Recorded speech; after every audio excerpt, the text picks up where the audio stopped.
What's up guys? So good morning mga idol. Diata karon sa karsada. Sigbanjak ta mga idol kay mahal kang gasolina mga idol. Takaybaw ko na sa panimo usos ang gasolina ta mga idol ay.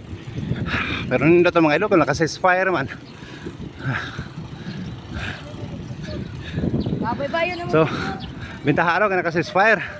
Ang puta na ani kumuubos na ba ang gasolina kay ceasefire man, so pasabutan na makabiyahin ang mga bars mga oil tanker, so makagi na sa Strait of Hormuz mga idol.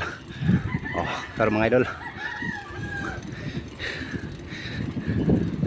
so banjak ta ba, banjak ta diata karon dito sa kan mga idol.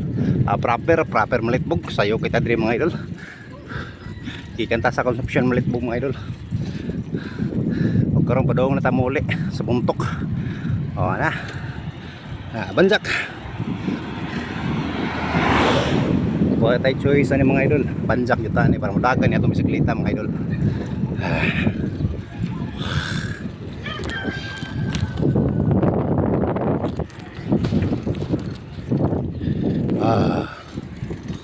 Diyan na yung 7-Eleven dress malitbog.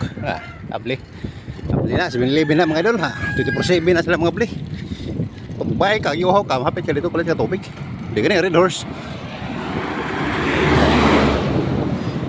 Mo ni ang proper sa malitbog. Mo ni ang simbahan vintage sa kanilang simbahan dili mga idol mga bato-bato ba mga idol.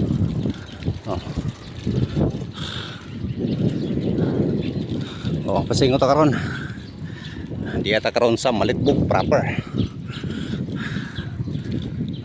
Muli lang kuan landmark.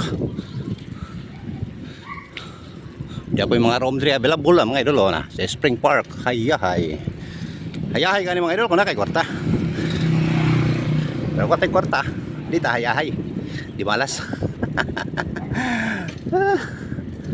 Hapit na po rin mag-open nilang video diri mga idol di na ito makita mga idol nga asinsado gani nga kiningalungsod mga idol kay na may bangko nailan bang diri.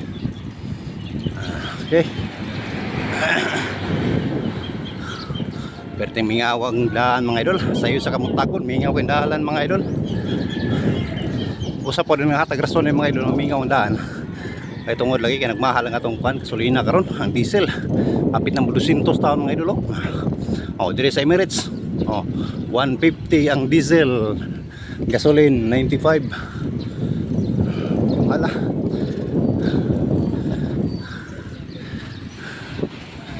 Karon pa dayon tagbike mga idol.